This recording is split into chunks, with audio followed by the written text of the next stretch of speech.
पूर्वी नवलपरासीको उपस्कोट बस्ने एम खाम्सा मगरले खुट्टाले लेखेरै कक्षा 12 को परीक्षा दिएर बसेका छन्। खुट्टाले लेखेर त्यो पनि कक्षा 12 को परीक्षा सुन्दा पनि अचम्म लाग्छ। हो दर्शकवृन्द, कक्षा 5 देखि नै खुट्टाले नै लेख्दै आएका 25 वर्षीय मगरले हातले लेख्न सक्दैनन्, न त बोल्न नै सक्छन्। तर पनि उनको पढ्ने भोकको खुट्किलो कक्षा 12 सम्म पुगेको छ।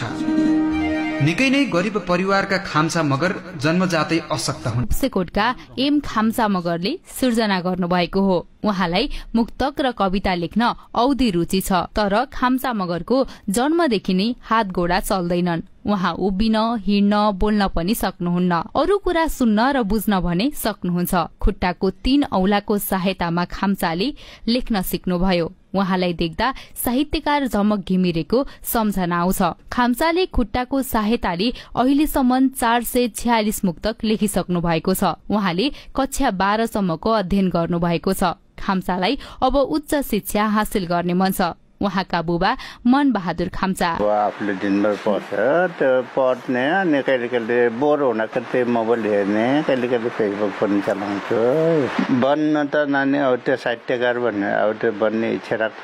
ठुलो भन्दा कविता, त्यो साहित्यकार यस्तो गरेर उसमा त्यसको इच्छा हो कि नानी अब इच्छाको आगे हामीले केही भन्न सक्दैन। अब हाम्रो त अब तलबाट कसरी त्यसलाई माथि पुर्याउँ भन्ने चाहना राखेको छ। परिवारको 4 सन्तान मध्येका माहिलो छोरा हुनुहुन्छ एम खाम्सा मगर। 8 वर्षको उमेरबाट विद्यालय जान थाल्नुभएका उहाँले 24 वर्षको उमेरमा कक्षा 12 पास गर्नुभएको छ। छोराको क्षमता देखेर खुसी लागे पनि भविष्य सम्झदा आमाको मन बेला बेलामा भक्कानिन्छ। आफूले पढेर गरेर राम्रो भइदिए हुन्थ्यो झैँ लाग्यो के अरे। अब एडिसन पढ्दैछ के अरे, अब के कस्तो खोटा अब किन नलाग्थ्यो लाग्छ।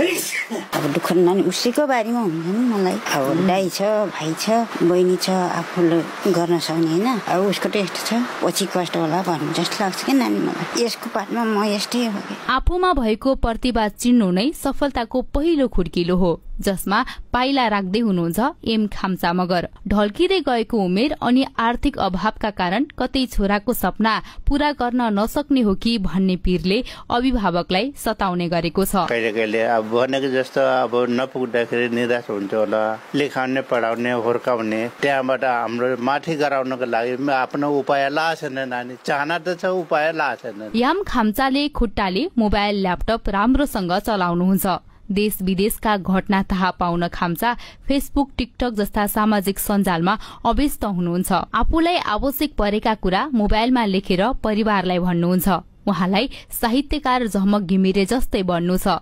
पारिवारिक आर्थिक अवस्था कमजोर भएकै कारण खाम्साको सपना पूरा गर्न सकिँदैन कि भन्ने अभिभावकलाई चिन्ता छ। छोरोको उज्जवल भविष्यका लागि दैनिक जसो अभिभावकहरू सहयोगीहरूको बाटो हेरेर बसिरहेका हुन्छन्।